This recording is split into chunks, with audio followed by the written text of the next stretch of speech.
Hello friends, ಇವತ್ತಿನ ಸಂಚಿಕೆಯಲ್ಲಿ ಏನಾಯಿತು ಅಂತ ನೋಡ್ಕೊಂಡು ಬರೋಣ ಬನ್ನಿ. ನಂದನ್ ಮನೆಗೆ ಧನ್ಯ ಬಂದು, ಏನು ಎಲ್ಲರೂ ಎಲ್ಲಿಗೋ ಹೊರಟಂಗಿದೆ ಅಂತಾಳೆ. ಅರೆ ಧನ್ಯ ಬಂದ್ಯಮ್ಮ? ಏನಿಲ್ಲ, ಪ್ರಿಯಾ ಮನೆಯವರು ಹೊಸ ಮಕ್ಕಳನ್ನ ಊಟಕ್ಕೆ ಕಳಿಸ್ಕೊಡಿ ಅಂತ ಹೇಳಿದ್ರು, ಅದಕ್ಕೆ ಅವರಿಬ್ಬರ ಜೊತೆ ಕೇಶವ ಮತ್ತು ಮೀನಾನು ಹೋಗ್ತಿದ್ದಾರೆ ಅಂತಾರೆ ಗಿರಿಜಾ. ಹೌದಾ, ಮದುವೆ ಆಯ್ತಾ?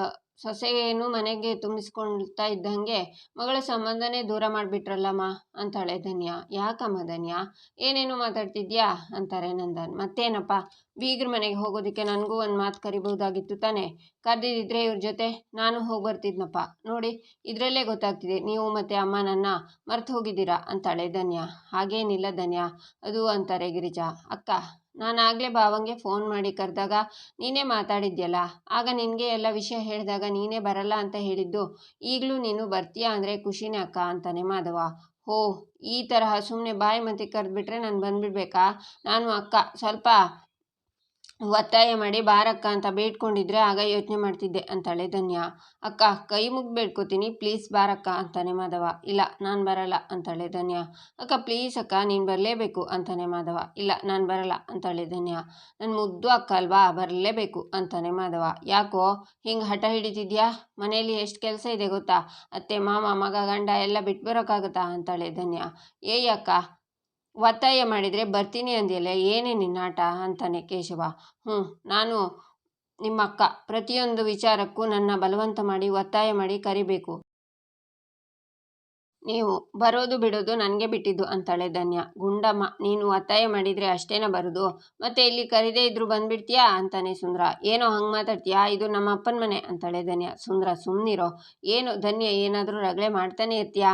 ಸರಿ ಸರಿ ಮಾಧವ, ಪ್ರಿಯಾ ಹೊತ್ತಾಯ್ತು, ಎಲ್ಲ ಹೊರಡಿ ಅಂತಾರೆ ಗಿರಿಜಾ. ಆಗ ಧನ್ಯ ಪ್ರಿಯನ್ ಒಡವೆ ನೋಡ್ತಾ, ಪ್ರಿಯಾ ನಿಂತ್ಕೊ ಒಂದು ನಿಮಿಷ, ಸುಮ್ಮನೆ ತವ್ರ ಮನೆ ಹೋಗೋದಕ್ಕೆ ಏನು ಇಷ್ಟೊಂದು ಒಡವೆ ಹಾಕ್ಕೊಂಡಿದ್ಯಾ? ಒಂದು ನೆಕ್ಲೆಸ್ ಹಾಕ್ಕೊಂಡಿದ್ರೆ ಸಾಕಾಗ್ತಿತ್ತು ತಾನೆ ಅಂತಾಳೆ ಧನ್ಯ. ಧನ್ಯ, ಒಡವೆಗಳನ್ನೆಲ್ಲ ಲಾಕರ್ನಲ್ಲಿ ಇಡಬೇಕು ಅಂತ ಬೀಗರು ಹೇಳಿದಾರಂತೆ, ಅದಕ್ಕೆ ಪ್ರಿಯಾ ಹಾಕ್ಕೊಂಡು ಹೋಗ್ತಿದ್ದಾಳೆ ಅಂತಾರೆ ಗಿರಿಜಾ. ಏನು ಲಾಕರ್ ಅಲ್ಲ, ಏನಮ್ಮ ಪ್ರಿಯಾ, ನಿನಗೆ ನಮ್ಮನೆಯವ್ರ ಮೇಲೆ ನಂಬಿಕೆ ಇಲ್ವಾ ಅಂತಾಳೆ ಧನ್ಯ. ಹಾಗಲ್ಲ ಅತ್ತಿಗೆ, ತುಂಬ ಒಡವೆ ಇದೆಯಲ್ಲ, ಲಾಕರಲ್ಲಿದ್ದರೆ ಸೇಫ್ ಆಗಿರುತ್ತೆ ಅಂತ ಅಮ್ಮ ಹೇಳಿದರು ಅಷ್ಟೇ ಅಂತಾಳೆ ಪ್ರಿಯಾ. ಅದೆಲ್ಲ ಏನು ಬೇಡ, ಅದನ್ನೆಲ್ಲ ತೆಗೆದಿಟ್ಬಿಟ್ಟು ಆಮೇಲೆ ಹೋಗು ಅಂತಾಳೆ ಧನ್ಯ. ಧನ್ಯ, ಲಾಕರ್ನಲ್ಲಿ ಇರಲಿ ಬಿಡು ಪ್ರಿಯಾ, ನೀನು ತೆಗಿಬೇಡಮ್ಮ, ಹಾಗೇ ಇರಲಿ ಅಂತಾರೆ ನಂದನ್. ಏನಪ್ಪ ಹೀಗೆ ಹೇಳ್ತಿದ್ದೀರಾ? 100 ರೂಪಾಯಿಗೋಸ್ಕರ ಕತ್ಕೊಯ್ಯೋಕ್ಕೂ ಹೇಸಲ್ಲ ಅಂತ ಜನ ಇದ್ದಾರೆ ಹೊರಗಡೆ, ಅಂಥದ್ರಲ್ಲಿ ಅವಳು ಇಷ್ಟೊಂದು ಒಡವೆ ಹಾಕಿದ್ದಾಳೆ. ಏನಾದರೂ ಹೆಚ್ಚು ಕಮ್ಮಿ ಆದರೆ ಏನು ಮಾಡ್ತೀರಾ? ಅಂದರೆ ಎಲ್ಲ ಒಡವೆ ಇಲ್ಲೇ ಇರಬೇಕು ಅಂತ ಹಠ ಇಲ್ಲಪ್ಪ. ಪ್ರಿಯನ್ನ ಸೇಫ್ಟಿ ಕೂಡ ನಾವು ಯೋಚನೆ ಮಾಡಬೇಕಲ್ವಾ? ಈಗ ಇವರು ಬಾಡಿಗೆ ಕಾರಲ್ಲಿ ಬೇರೆ ಹೋಗ್ತಿದ್ದಾರೆ, ಒಡವೆಗೋಸ್ಕರ ಯಾರಾದರೂ ಕತ್ಕೊಯ್ಯೋಕೆ ಬಂದರೆ ಏನು ಮಾಡೋದು? ಈ ರಿಸ್ಕ್ ಎಲ್ಲ ಬೇಕಪ್ಪ ನಮಗೆ ಅಂತಾಳೆ ಧನ್ಯ. ಗುಂಡಮ್ಮ ಹೇಳ್ತಿರೋದು ನಿಜ, ನೀವು ಹೋಗ್ತಾ ಇರುವಾಗ ಯಾರಾದರೂ ಅಡ್ಡ ಹಾಕಿಬಿಟ್ಟು ಈ ಒಡವೆನೆಲ್ಲ ಕದ್ಕೊಂಡು ಹೋದರೆ, ಜೊತೆಗೆ ಅಳಿಮೆಯನ್ನು ಕರುಳುಬಳ್ಳಿನೂ ಕೈಕೊಂಡು ಹೋಗ್ಬಿಟ್ರೆ ಏನು ಮಾಡೋದು? ಬೇಡ ಬೇಡ, ಇಲ್ಲೇ ಇರಲಿ ಅಂತಾನೆ ಸುಂದ್ರ. ಅಲ್ವಾ ಅಂತಾಳೆ ಧನ್ಯ. ಪ್ರಿಯಾ, ನನಗೇನೋ ಧನ್ಯ ಹೇಳ್ತಿರೋದ್ರಲ್ಲಿ ನ್ಯಾಯ ಇದೆ ಅಂತ ಅನಿಸ್ತಿದೆ ಅಂತಾರೆ ನಂದನ್. ಅಪ್ಪನೇ ಹೇಳಿದ್ರಲ್ಲ, ಫಸ್ಟ್ ತೆಗ್ದಿಟ್ಬಿಡು ಆಮೇಲೆ ಹೋಗು, ತೆಗಿ, ಅಯ್ಯೋ ನೀನು ಒಳ್ಳೆ ಅಂತ ಧನ್ಯನೇ ಒಡವೆನೆಲ್ಲ ತೆಗಿತಾಳೆ. ಗುಂಡಮ್ಮ ಹುಷಾರು, ಇದು ನಮ್ಮನೆ ಸೊಸೆದು, ಬಂದಾಗೆಲ್ಲ ಸೀರೆ ಒಡವೆ ಅಂತ ಎತ್ಕೊಂಡು ಹೋಗ್ತೀಯಲ್ಲ, ಇದನ್ನೇ ಎತ್ಕೊಂಡು ಹೋಗ್ಬಿಟ್ಟು ಆಮೇಲೆ ಅಂತಾನೆ ಸುಂದ್ರ. ಮಾವ ಅಂತಾಳೆ ಧನ್ಯ. ಸುಮ್ಮನಿರೋ ಸುಂದ್ರ ಅಂತಾರೆ ಗಿರಿಜಾ.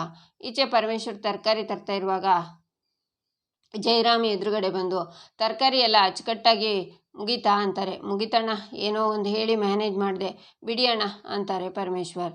ಸರಿ ಸರಿ, ನೀನು ಕೇಳಿದ್ದು 1 ವಾರ ಟೈಮು, ಈಗಾಗಲೇ 2 ದಿನ ಕಳೀತು, ಉಳಿದಿರೋದು 5 ದಿನ. ಅಷ್ಟರಲ್ಲಿ ನನ್ನ ಹಣ ಸೆಟ್ಲ್ ಮಾಡಿಬಿಡ್ಬೇಕು, ಇಲ್ಲಾಂದರೆ 6ನೇ ದಿನ ನಿಮ್ಮ ಮನೆ ಬಾಗ್ಲಲ್ಲಿ ಇರ್ತೀನಿ, ಹುಷಾರು ಅಂತಾರೆ ಜಯರಾಮ. ಸರಿ ಅಣ್ಣ, ಬರಲಾ ಅಣ್ಣ ಅಂತ ಪರಮೇಶ್ವರ್ ಬರ್ತಾರೆ. ಆಗ ಜಯರಾಮನ ಹತ್ರ ಒಬ್ಬರು ಬಂದು, ಜಯರಾಮಣ್ಣ, ಅವನು ಪರಮೇಶ ಅಲ್ವಾ? ನೀವು ಮದುವೆ ಮನೆಗೆ ಹೋಗಿ ದುಡ್ಡು ಕೇಳಿದ್ರಂತೆ, ನಿಮ್ಮ ದುಡ್ಡು ಕೊಟ್ನಾ ಅಂತಾರೆ. ಇಲ್ಲ, ಇನ್ನೂ 4-5 ದಿನ ಬಿಟ್ಟು ಕೊಡ್ತೀನಿ ಅಂದಿದ್ದಾರೆ ಅಂತಾರೆ ಜಯರಾಮ. ಅಯ್ಯೋ, ಅವ್ನು ಹೇಳ್ತಾನೆ, ನೀವು ನಂಬಿಡಿ. ಒಂದು ಗಾದೆ ಮಾತು ಕೇಳಿಲ್ವಾ? ಸ್ಮಶಾನಕ್ಕೆ ಹೋದ ಹೆಣ, ಪರಮೇಶ ಹತ್ರ ಹೋದ ಹಣ ಎರಡೂ ಹಿಂದಕ್ಕೆ ಬರಲ್ಲ. ಈಗ ಅಂತೂ ಮಗಳ ಮದುವೆನೂ ಆಗೋಯ್ತು, ಇನ್ನು ಊರು ಬಿಟ್ಟು ಹೋದರೂ ಆಶ್ಚರ್ಯ ಇಲ್ಲ. ಲಕ್ಷಾಂತರ ರೂಪಾಯಿ ವ್ಯವಹಾರ, ಇನ್ನಿಮ್ಮಿಷ್ಟ ಅಂತ ಅವ್ರು ಹೋಗ್ತಾರೆ. ಈಚೆ ಸುಂದ್ರ ಕಲಾವತಿ ಹತ್ರ ಬಂದು ಅತ್ತಿಗೆ ಅಂತಾನೆ. ಸುಂದ್ರ ಅವರೇ, ನೀವು ಬಂದಿದ್ದು ಯಾರು ನೋಡಿಲ್ಲ ತಾನೆ ಅಂತಾರೆ ಕಲಾವತಿ. ಸುಂದ್ರ ಅಂದರೆ ಆಂಜನೇಯನ ಇನ್ನೊಂದು ಹೆಸರು. ಆಂಜನೇಯನ ಥರ ಮೇಲ್ಗಡೆಯಿಂದ ಹಾರ್ಕೊಂಡು ಬಂದುಬಿಟ್ಟಿದ್ದೀನಿ, ಯಾರೂ ನೋಡೋ ಚಾನ್ಸ್ ಇಲ್ಲ ಅಂತಾನೆ ಸುಂದ್ರ. ಸರಿ, 1 ನಿಮಿಷ ಇರಿ ಅಂತ ಕಲಾವತಿ ಒಂದು ಬ್ಯಾಗನ್ನು ತಂದುಕೊಟ್ಟು, ಇದು ಒಡವೆಗಳು, ಅಮೂಲ್ಯಂಗೆ ಸೇರಬೇಕಾಗಿರೋ ಒಡವೆಗಳು, ಇದನ್ನು ಅಮೂಲ್ಯಂಗೆ ಕೊಟ್ಬಿಡ್ತೀರಾ ಅಂತಾರೆ ಕಲಾವತಿ. ಬೇಡ ಅತ್ತಿಗೆ, ಅಣ್ಣಂದಿರಿಗೆ ಗೊತ್ತಾದರೆ ದೊಡ್ಡ ರಾದ್ಧಾಂತ ಆಗಿಬಿಡುತ್ತೆ. ದೇವ್ರ ದಯೆಯಿಂದ ಈ ಎರಡೂ ಮನೆಯವರು ಈಗ ಶಾಂತವಾಗಿದ್ದಾರೆ. ಮತ್ತೆ ಇದರಿಂದ ನೀವು ಬಿರುಗಾಳಿ ಎಬ್ಬಿಸಬೇಡಿ ಅಷ್ಟೇ ಅಂತಾನೆ ಸುಂದ್ರ. ಅವ್ರು ಯಾರೂ ಮನೇಲಿಲ್ಲ ಸುಂದ್ರ ಅವರೇ. ಅದನ್ನು ನೋಡಿನೇ ನಾನು ನಿಮ್ಮನ್ನು ಕರೆಸಿದ್ದು ಅಂತಾರೆ ಕಲಾವತಿ. ಮಗಳ ಮೇಲಿನ ಕೋಪ ಮರೆತು ನೀವೇ ಒಂದು ಹೆಜ್ಜೆ ಮುಂದೆ ಬಂದಿರುವಾಗ ನಾನು ಇದನ್ನು ಮಾಡದೇ ಇರ್ತೀನಾ ಅಂತಾನೆ ಸುಂದ್ರ. ಕೋಪ ಇನ್ನೂ ಮರ್ತಿಲ್ಲ ಸುಂದ್ರ ಅವರೇ. ನಾನು ಅವಳನ್ನು ಕ್ಷಮಿಸಿಲ್ಲ. ಅವಳು ಮಾಡಿರೋ ಗಾಯ ಇವತ್ತು ನೋವು ಕೊಡ್ತಾನೆ ಇದೆ. ಆದರೆ ಇದೆಲ್ಲ ಅಮೂಲ್ಯಂಗೆ ಸೇರಬೇಕಾಗಿದ್ದಲ್ವಾ, ಅದಕ್ಕೆ ಕೊಡ್ತಿದ್ದೀನಿ ಅಂತಾರೆ ಕಲಾವತಿ. ನೀವು ಅಣ್ಣನ ಮೇಲಿರೋ ಭಯಕ್ಕೆ ಅಮೂಲ್ಯನ ಮಾತಾಡಿಸ್ದೇ ಇಲ್ವೇನೋ ಅಥವಾ ನಿಜವಾಗ್ಲೂ ನಿಮಗೆ ಅವ್ರ ಮೇಲೆ ಕೋಪ ಇದೆಯೋ ನನಗೆ ಗೊತ್ತಿಲ್ಲ. ಆದರೆ ಪಾಪ ಅತ್ತಿಗೆ, ಆ ಹುಡುಗಿ ದಿನಕ್ಕೆ ಒಂದ್ಸಲನಾದರೂ ನಾನು ಅಮ್ಮನ ನೋಡಬೇಕು ಅಂತ ಆಸೆ ಪಡುತ್ತೆ, ಅಪ್ಪನ ಜೊತೆ ಮಾತಾಡಬೇಕು ಅಂತ ಇಷ್ಟಪಡ್ತಾಳೆ. ಯಾಕೆ ನಿಮಗೆಲ್ಲ ಆ ಹುಡುಗಿ ಕಣ್ಣೀರು ಕೂಗು ಅರ್ಥ ಆಗ್ತಿಲ್ಲ? ಈಗಲೂ ಹೇಳ್ತೀನಿ ಕೇಳಿ ಅತ್ತಿಗೆ, ಅಮೂಲ್ಯಂಗೆ ಬೇಕಾಗಿರೋದು ಈ ಒಡವೆಗಳಲ್ಲ, ನಿಮ್ಮೆಲ್ಲರ ಪ್ರೀತಿ ಅಂತಾನೆ ಸುಂದ್ರ. ಕಲಾವತಿ ಕಣ್ಣೀರನ್ನು ಒರೆಸ್ಕೊಂಡು, ಮಾತು ಸಾಕು ಸುಂದ್ರ ಅವರೇ, ನೋಡಿ ಯಾರಾದರೂ ನೋಡೋಕೆ ಮುಂಚೆ ಇದನ್ನು ತಗೊಂಡು ಹೋಗಿ ಟೈಮ್ ನೋಡಿಕೊಂಡು ಅಮೂಲ್ಯಂಗೆ ಕೊಟ್ಬಿಡಿ. ದಮ್ಮಯ್ಯ ಹೊರಡಿ ಅಂತಾರೆ ಕಲಾವತಿ. ಆದರೆ ಆ ಹುಡುಗಿ ಪ್ರತಿದಿನ ನಿಮ್ಮನ್ನು ನೆನೆಸ್ಕೋತಾ ಇರ್ತಾಳೆ, ನೀವು ಬೇಕು ಅಂತ ಹಂಬಲಿಸ್ತಿರ್ತಾಳೆ ಅಂತ ಸುಂದ್ರ ಹೋಗ್ತಾನೆ. ಕಲಾವತಿ ಅಳ್ತಾರೆ. ಈಚೆ ವಲ್ಲಭ ಕಾಲೇಜಿಗೆ ಬರ್ತಾನೆ. ಆಗ ಅವ್ನ ಫ್ರೆಂಡ್ಸ್ ಬ್ಯಾಟ್ರಿ ಮತ್ತು ಬಚ್ಚನ್ ಅಣ್ಣನ ಮದುವೆ ಹೇಗಾಯಿತು, ಚೆನ್ನಾಗಾಯ್ತಾ? ನಮ್ಮನ್ನು ಮದುವೆಗೆ ಕರೀಲೇ ಇಲ್ಲ ನೋಡು ನೀನು ಅಂತಾರೆ. ಇನ್ನೊಂದಿನ ಕರಿತೀನಿ ಅಂತಾನೆ ವಲ್ಲಭ. ಪ್ರೆಸೆಂಟೇಷನ್ ಎಲ್ಲ ಹೇಗಿದೆ ಮಗ ಅಂತಾನೆ ಬ್ಯಾಟ್ರಿ. 30ಕ್ಕೆ 28 ಬರೋ ಅಷ್ಟು ರೆಡಿಯಾಗಿದ್ದೀನಿ, ನೋಡಬೇಕು ಅಂತಾನೆ ವಲ್ಲಭ.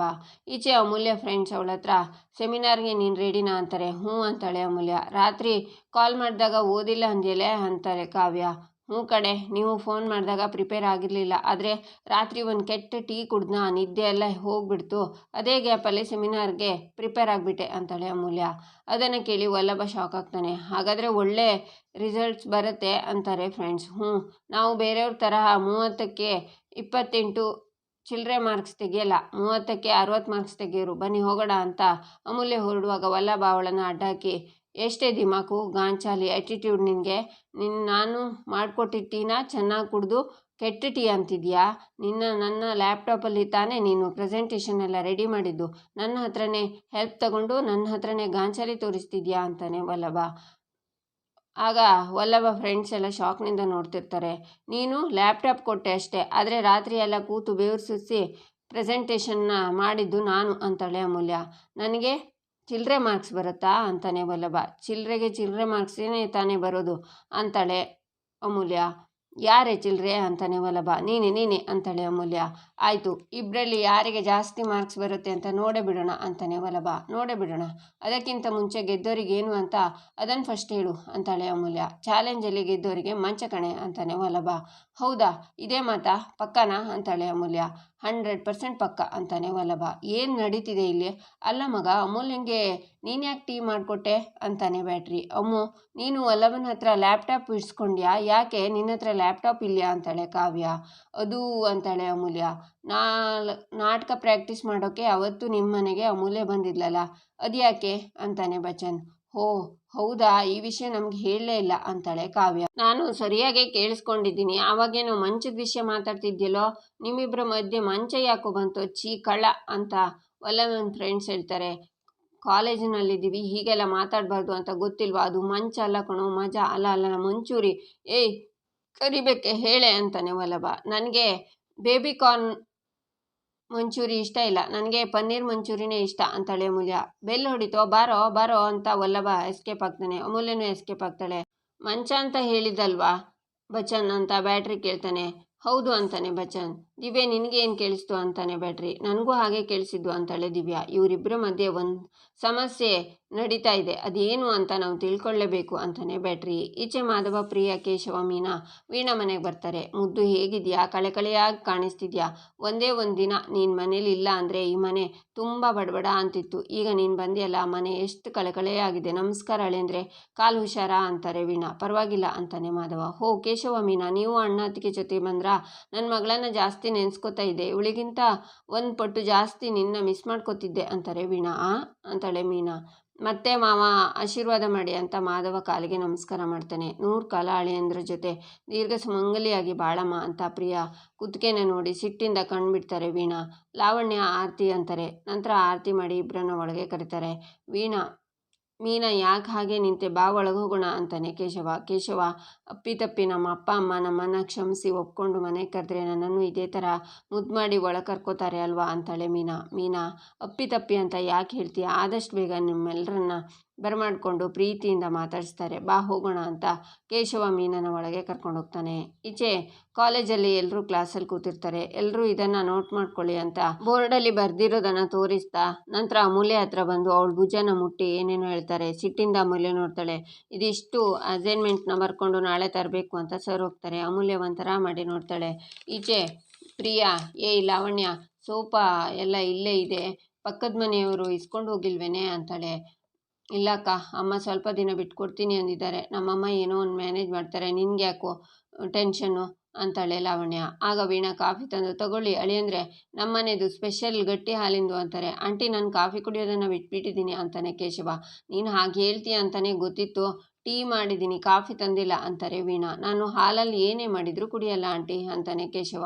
ಮೀನಂಗೆ ಟೀ ಅಂದರೆ ತುಂಬ ಇಷ್ಟ ಅಂತೆ, ನಿನ್ನ ಪಾಲಿಂದು ಅವಳೇ ಕುಡಿತಾಳೆ, ಕೊಡು ಅಂತಾರೆ ವೀಣಾ. ಕೇಶವ ತಗೋ ಅಮ್ಮ ಕುಡಿ ಅಂತ ಮೀನಂಗೆ ಕೊಡ್ತಾನೆ. ನೀವೆಲ್ಲ ಬಂದಿದ್ದು ತುಂಬ ಸಂತೋಷವಾಯಿತು, ನಿಮ್ಮ ಜೊತೆ ಬೀಗರು ಬೇಕ್ತಿಯವರು ಬಂದಿದ್ರೆ ಇನ್ನೂ ಸಂತೋಷ ಆಗ್ತಿತ್ತು ಅಂತಾರೆ ಪರಮೇಶ್ವರ್. ಮದುವೆ ನಡಿಬೇಕಾದ್ರೆ ಅಂಗಡಿಲಿ ಎಲ್ಲ ಕ್ಲೋಸ್ ಆಗಿದ್ದು, ಅದಕ್ಕೆ ತುಂಬ ಕೆಲಸ ಇತ್ತು, ಹಾಗಾಗಿ ಬಂದಿಲ್ಲ, ನಾವಿಬ್ಬರು ಬಂದಿದ್ವಿ ಅಷ್ಟೇ ಅಂತಾನೆ ಕೇಶವ. ನೀವಿಬ್ಬರು ಬಂದಿದ್ದು ತುಂಬ ಒಳ್ಳೆಯದಾಯಿತು, ನಾನು ನನ್ನ ಮಗಳು ಅಳಿಯನ್ನ ಇಬ್ಬರನ್ನೇ ಕಳಿಸ್ತಾರೆ ಅಂತ ತುಂಬ ಭಯಪಟ್ಕೊಂಡಿದ್ದೆ ಅಂತಾರೆ ವೀಣಾ. ಹೌದು ಆಂಟಿ, ನಿಮ್ಮ ಮಗಳು ಅಳಿಯ ಇಬ್ಬರೇ ಆಗ್ತಾರೆ ಅಂತ ನಾನು ನನ್ನ ಆಫೀಸಿಗೆ ಅರ್ಧ ದಿನ ರಜಾ ಹಾಕಿ ಬಂದಿದ್ದೀನಿ ಗೊತ್ತಾ ಅಂತಾಳೆ ಮೀನಾ. ತುಂಬ ಒಳ್ಳೇದು ಮಾಡಿದೆ ನಮ್ಮ ಮೀನಾ, ಅದಕ್ಕೆ ನಾನು ಯಾವಾಗಲೂ ನಿನ್ನ ಮಗಳೇ ಅಂತ ಕರೆಯೋದು, ನೀನು ನನ್ನ ಮಗಳೇ ತಾನೇ ಅಂತಾರೆ ವೀಣಾ. ಅಂತಾಳೆ ಮೀನಾ. ಮಗಳೇ ಅಂತ ಪ್ರಿಯನ ನೋಡ್ತಾ ಕರೀತಾರೆ. ಆಂಟಿ ಅಂತಾಳೆ ಮೀನಾ.